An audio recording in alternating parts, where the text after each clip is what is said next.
பக்கம் மாறும். அந்த மாதிரி கூட இருக்கு இணையதளம்ங்கிறது. ஆனா வலைப்பதிவு அப்படி இல்லை. அடிக்கடி எழுதப்படும், சிலதெல்லாம் ஒரு நாளைக்கு பல முறை எழுதப்படும். அந்த மாறிட்டே இருக்கும். நீங்க ஒரு 2 மணி நேரம் கழிச்சு வந்து பாத்தீங்கன்னா அது பக்கம் வேற மாதிரி இருக்கும். அது வந்து ஒரு மிக முக்கியமான ஒரு வேறுபாடு. இதுல பங்கேற்போர், இதுல வந்து ஒரே ஒரு வலைப்பதிவர் மட்டும்தான் இதுக்கு. அவர் ஆதி அந்தம் எல்லாமே அவர் தான். ஒரு இணையதளம் எடுத்தீங்கன்னா அது எழுதுறவங்க ஒருத்தரா இருப்பாங்க, வடிவமைக்கிறவங்க ஒருத்தரா இருப்பாங்க, அதை உருவாக்குறவங்க டெவலப் பண்றவங்க வெப் டெவலப்பர்ஸ் இருப்பாங்க, அதை பப்ளிஷ் பண்றவங்க வெப் ஹோஸ்டிங், FTP நிறைய இருக்கு. அதுல டெக்னிக்கல் டேர்ம்ஸ் இவ்வளவு பேர் தேவை இருக்கு. வலைப்பதிவுக்கு இது யாருமே தேவையில்லை, ஒரே ஒருத்தர் இருந்தா போதும், அவர் தான் எல்லாமே. இதை நடத்துபவர்கள் ஏற்கனவே சொன்ன மாதிரி நிறுவனமோ அரசோ இல்ல ஒரு அமைப்போ வந்து இணையதளத்தை நடத்திட்டு இருந்தாங்கன்னா ஒரு தனியாலே வந்து நம்ம வலைப்பதிவை நடத்த முடியுது. நடைமுறை ஒப்பீடு, நம்ம நடைமுறையில பார்க்கக்கூடிய ஒப்பிடணும் அப்படின்னா ஒரு இணையதளத்தை வந்து வார இதழ், செய்தித்தாள், நூல், அகராதி, அட்டவணை, தகவல் தொகுப்பு இது கூட நம்ம ஒப்பிடலாம். வலைப்பதிவு வந்து சிற்றிதழ், கையெழுத்துக்கு ஒரு எழுத்து பிழை ஆயிடுச்சு, அதை மன்னிச்சிருங்க. சிற்றிதழ், கையெழுத்து பிரதி, துண்டு பிரசுரம், ஆசிரியருக்கு கடிதம், இந்த மாதிரியான ஒரு வகைகள் இருக்குல்ல, எழுத்து வகைகள், அதுக்கு வந்து நேரடியா வலைப்பதிவை நம்ம கிட்டத்தட்ட சொல்லலாம். இதெல்லாம் வந்து நீங்க ஒரு இணையதளத்துக்கு சொன்னீங்கன்னா இதெல்லாம் வந்து ஒரு வலைப்பதிவுக்கு ஒப்பிடலாம். எப்படி பங்கேற்பு நடக்குது அப்படின்னா இணையதளத்துல வாசிப்போருக்கு நேரடியான பங்கு இல்லை. அது வந்து ஒன் டு மெனி, அது நிறைய பேர் பாக்குறாங்க, படிச்சுட்டு போயிடுறாங்க. இப்ப இந்த வலைப்பதிவுகள்லாம் வந்ததுக்கு அப்புறம் நிறைய இணையதளங்கள்ல உங்க கருத்தை எழுதுங்கள் எல்லாம் வந்திருக்கு. இருந்தா கூட அந்த கருத்து வந்து அந்த மெயின் முக்கிய உரையின் அளவுக்கு முக்கியத்துவம் யாரும் கொடுக்கறது இல்லை அதுக்கெல்லாம். ஆனா வலைப்பதிவுகள் அதனோட முக்கிய ஆயுதமா, முக்கிய பயனே பாத்தீங்கன்னா அந்த கருத்துரைகள், அந்த மறுமொழி, அதுல இருந்து கிடைக்கக்கூடிய ஒரு கூடுதல் தகவல்கள், ஒரு தவறான தகவல் இருந்தா அதை சரிப்படுத்தலாம், கூடுதலா ஒரு விட்டு போன தகவலை சேர்த்தலாம். அப்படி வந்து அந்த மொத்த வலைப்பதிவு பக்கத்துக்குமே ஒரு நல்ல ஒரு பயன் கிடைக்குது அந்த வாசகர்கள் பங்கேற்கிறதுனால. இதன் மூலமா இந்த மாதிரியான ஒரு அனுகூலங்கள், பயன்களாலதான் வலைப்பதிவுகள் வந்து இன்னைக்கு ஒரு மாற்று ஊடகமாகவே வளர்ந்துட்டு வருது. இது வந்து நுட்பத்தின் குழந்தை. இந்த தொழில்நுட்பம் வர்றதுக்கு முன்னாடி வலைப்பதிவுகளுக்குன்னு ஒரு அதுக்கு சமமா சொல்லக்கூடிய எந்த ஒரு வடிவமும் கிடையாது. நீங்க நம்ம ஏற்கனவே சொன்ன சிற்றிதழ், லெட்டர்ஸ் டு எடிட்டர், இது எல்லாமே வந்து ஒரு வேற வழி இல்லாம ஆளை இல்லாத ஒரு கிளிப்பப்பூ மாதிரி தான் ஒழிய வலைப்பதிவுக்கு நேரடியான ஒரு இணையே கிடையாது. எழுதுவரை எல்லாம் அது பார்த்தோம், முழு சமத்துவம். நான் எழுதினாலும் சரி, இன்னொருத்தர் என்னுடைய அதிகாரி எழுதினாலும் சரி, என்னோட வேலைக்காரர் எழுதினாலும் சரி, எல்லாருக்கும் அதே மரியாதை தான். யாருக்கும் இவர் எழுதினா மட்டும்தான் போடுவோம், அவர் எழுதினா போட மாட்டோம் அப்படிங்கிறது எதுவும் கிடையாது. அவங்கவுங்களே எழுதி அவங்கவுங்களே போடுறதுனால வாய்ப்பு மறுக்கப்பட்டவருக்கும் நலிந்தோருக்கும் இது வந்து ஒரு வரப்பிரசாதம். இந்த வார்த்தையை ஒண்ணு சொல்லலாம், ஏழை சொல்லும் ஏறும் அம்பலம் அப்படின்னு. இந்த அம்பலம்ங்கிற வார்த்தையை வந்து நம்ம அந்த மின் அம்பலம், வெளி அப்படிங்கிற அர்த்தத்தில் உபயோகப்படுத்துறோம் இல்லையா? சோ அந்த வகையில் பார்த்தா யாருடைய சொல்லுமே அம்பலத்தில் ஏற்ற முடியும் இந்த வலைப்பூக்கள் மூலமா. இது வந்து சமூகத்துக்கு உண்மையாகவே நுட்பத்தினுடைய பரிசுன்னு தான் சொல்லலாம். இந்த உலக அளவில் எப்படி வலைப்பூக்கள், வலைப்பதிவுகள் பார்க்கப்படுது அப்படின்னா ஒவ்வொரு பெரிய பெரிய செய்தி நிறுவனங்களுமே இப்ப வந்து வலைப்பூக்களுக்குன்னு தனியா ஒரு பக்கம் கொடுத்திருக்காங்க. தம்பி சஞ்சய் சொன்ன மாதிரி நிறுவனங்கள், பெரிய பெரிய அமைப்புகளுக்கு அவங்களுக்குள்ளேயே அவங்க ஊழியர்களுக்குள்ளான ஒரு சில வலைப்பூக்கள், அவங்களுடைய வாடிக்கையாளர்கள், அவங்களுடைய வருகை புரியவங்களுக்கு தகவல் தெரிவிக்கிறதுக்கான வலைப்பூக்கள், இப்படியும் பயன் வந்துட்டு இருக்கு. ஊடகங்கள் வந்து ரொம்ப அதிகமாக உபயோகப்படுத்துறாங்க. இந்தியாவிலுமே வந்து முக்கியமா இந்த தட்ஸ் தமிழ் மாதிரியான தளங்கள், மற்ற வேற வேற தளங்கள்ல வலைப்பூக்களுக்குன்னு சில இடங்கள் கொடுத்து அதையே அவங்க காமிச்சிட்டு இருக்காங்க. இப்போ இது வந்து முன்னோடி பதிவர்கள். இது இப்போ 2003 இருந்து தமிழ்ல வலைப்பதிவுகள் எழுதிட்டு இருக்குன்னு பார்த்தோம்.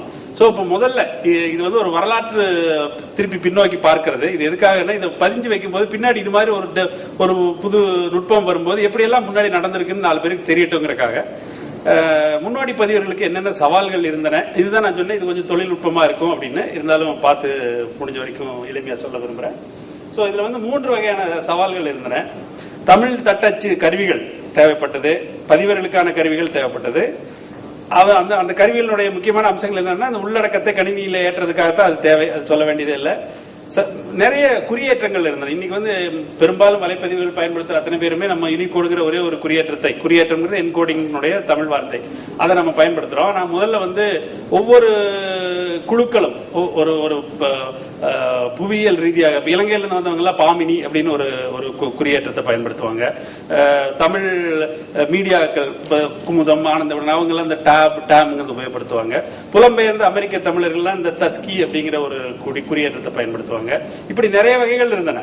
சோ இந்த வகைகள் ஒருத்தர் எழுதுறது இன்னொருத்தர் எழுதுறதுக்கு மாத்தணும், அல்லது ஒருத்தர் அந்த இதுல எழுதியிருந்தால் அது யூனிகோடுக்கு மாத்தணும். அந்த மாதிரியான தேவைகளும் இந்த தட்டச்சு கருவிகள் செய்ய வேண்டியிருந்தது. இப்ப அந்த மாதிரி மாற்றங்களுடைய தேவை குறைஞ்சிட்டே வருது. ஏன்னா நீங்க உருவாக்கும் போதே யூனிகோட்ல உருவாக்கும் போது அந்த தேவைகள் ரொம்ப குறைஞ்சிருச்சு. கணினியில் முழு நிர்வாக உரிமை இல்லாம நிறைய இடத்துல அட்மின் ரைட்ஸ் இருக்காது கம்ப்யூட்டர்ல நமக்கு. அப்ப இது டவுன்லோட் பண்ணி ஒரு ரைட்டர் சாப்ட்வேர் ஏதோ இன்ஸ்டால் பண்ணிக்கோங்கன்னு சொன்னா கூட அது இன்ஸ்டால் பண்றதுக்கு எல்லாராலையும் முடியாது. சோ அப்ப அந்த மாதிரி தேவை இல்லாமலே எனக்கு தமிழ் டைப் படிக்கணும்னா என்னென்ன வழி, அப்படி தேவைகள் இருந்தன. இது எல்லா வகைக்குமே விடைகள் கிடைச்சது. அப்புறமா திரையில் காட்சிப்படுத்துதல், இன்னைக்கு இந்த சவாலே இல்ல. அதாவது நான் எழுதிட்டேன், நான் வலைப்பதிவாகவும் போட்டுட்டேன், நான் எல்லாருக்கும் சொல்லிடுவேன் நான் என்னோட இதுதான்ப்பா என்னோட இது படிச்சு பாரு அப்படின்னு. என்ன படிச்சு பார்த்தா கட்ட கட்டமா இருக்கு, ஒண்ணுமே தெரியல அப்படிம்பாங்க. ஏன்னா அது திரையில பார்க்கணும்னா அதுக்கு சில வேலைகள் செய்ய வேண்டி இருந்தது. அந்த முதல்ல 2003 இருந்து 2005, 6 வரைக்குமே 7 வரைக்குமே சொல்லலாம். இப்ப கிட்டத்தட்ட அந்த மாதிரி கட்ட கட்டமா பாக்குறவங்க ரொம்ப குறைச்சது. இப்ப இன்னைக்கு நீங்க பார்த்தே இருக்க முடியாது. அன்னைக்கு நான் உதாரணம் காட்டுறேன் பின்னாடி. சோ அந்த கணினியின் எழுதுனதை திரையில காட்சிப்படுத்தலுமே நிறைய வாசகருக்கு சவால்கள் இருந்தன. எழுத்தை குறையின்றி காண வேணும், தரவிறக்கம் தவிர்க்கப்பட வேணும். இது முக்கியமா பாத்தீங்கன்னா நிறைய பின்னாடி இந்த இதுல காமிச்சிருப்பேன். இப்ப இது ஆனந்த விகடனுடைய ஒரு ஓல்டு கேஸ்ட் பேஜ். இது ஆனந்த விகடன் நீங்க இந்த ரவுண்ட்ல பாத்தீங்க இல்லையா, இதுல பாத்தீங்கன்னா ஃபாண்ட் ப்ராப்ளம்ங்கிற ஒரே ஒரு வார்த்தை மட்டும் இங்கிலீஷ்ல நமக்கு தெரியுது. அதுக்கு மேல வருது இது எல்லாமே தமிழ் தான். ஆனா அவங்க ஒரு விதமான ஃபாண்ட் உபயோகப்படுத்திருந்தாங்க. இது இப்ப தெரியலன்னா நீங்க இந்த ஃபாண்ட் டவுன்லோட் பண்ணிக்கோங்க, உங்களுக்கு தமிழ் தெரியும் அப்படிம்பாங்க. ஆனா எல்லாருக்கும் அந்த ரைட்ஸ் இருக்காது. நீங்க வீட்டு கணினியா இருந்தா நீங்க உங்களுக்கு ஃபுல் ரைட்ஸ் இருக்கிற கணினியா இருந்தா நீங்க பண்ணலாம். நம்ம நிறைய இடத்துல ஷேர்டு கம்ப்யூட்டர் ஒருத்தரே பலர் உபயோகப்படுத்திட்டு இருப்போம், இல்ல அலுவலகத்திலே கொஞ்ச நேரம் நமக்கு நேரம் கிடைச்சு பார்த்திருப்போம். அந்த மாதிரி நேரத்தில் இந்த மாதிரி ஃபாண்ட் எல்லாம் டவுன்லோட் பண்ண முடியாது. சோ அந்த மாதிரி தரவிறக்கம் தவிர்க்கப்படல் தேவை இருந்தது. உலாவி அமைப்பில் மாற்றம் நிறைய இடங்கள் வெப் பிரவுசர்ல போயிட்டு டூல்ஸ் போ, என்கோடிங் போ, யூசர் போ, இப்படி எல்லாம் சொல்லுவாங்க. அதெல்லாம் நீ பண்ணினீங்கன்னா என்னது படிக்கலாம் அப்படின்னு. சோ ஒருத்தர் படிக்க வைக்கிறது சொல்றதே பெருசு. அவர் இதெல்லாம் பண்ணாதான் அது தெரியும்னா போப்பா நான் படிக்க நேரம் இல்ல நான் வேற போய்க்கிறேன்றாங்க. இன்னொரு பிரச்சனை, அவங்க விரும்பி பண்ணினாலுமே திருப்பி வேற ஏதாவது ஒரு தளத்துக்கு போகும்போது அது தப்பா தெரிய ஆரம்பிச்சிடும். அப்ப அதுக்கு மாத்தணும்.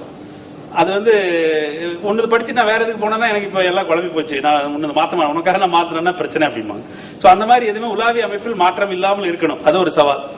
அதே மாதிரி வாசகர்கள் இப்ப வலைப்பதிவுல பார்த்தோம், மறுமொழி வாசகர்கள் நமக்கு கொடுக்கணும். அப்ப அவங்க தமிழ் டைப் படிக்கணும். நம்ம கூட எழுதுற ஆர்வத்துல கத்துக்கிறோம், நம்ம ஏதோ டவுன்லோட் பண்ணி போட்டு வச்சுக்கிறோம், எல்லாம் பண்றோம். படிக்கிறவங்களை போய் நீ இன்னொன்று டவுன்லோட் பண்ணி நீயும் கமெண்ட் தமிழ் எழுதணும்னா இன்னொன்று டவுன்லோட் பண்ணா அவங்க இன்னும் வருத்தப்படுவாங்க, இல்ல பண்ண மாட்டாங்க.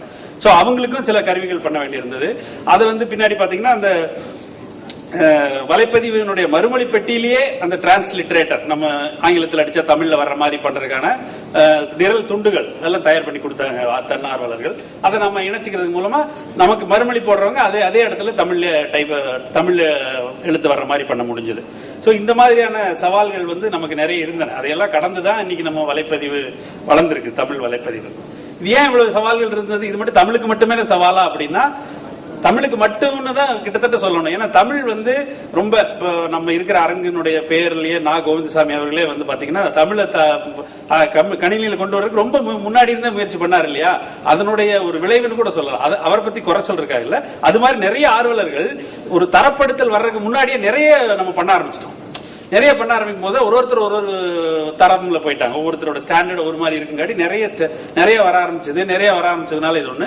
ரெண்டாவது மத்த சொசைட்டி எல்லாம் இன்னும் கொஞ்சம் கணினி நுட்பம் வளர்ந்ததுக்கு அப்புறம் நம்ம இதெல்லாம் பண்ணலாம்னு நினைச்சிட்டு இருக்கும்போது நம்ம அதுக்காக வெயிட் பண்ண முடியாது. நம்ம கோயம்புத்தூர் மாதிரி சென்னை மாதிரி இல்ல, அரசாங்கம் எல்லாம் செஞ்சு கொடுக்காது. நம்ம செஞ்சுக்கிட்டு அரசாங்கம் நம்ம கிட்ட தான் வரும்.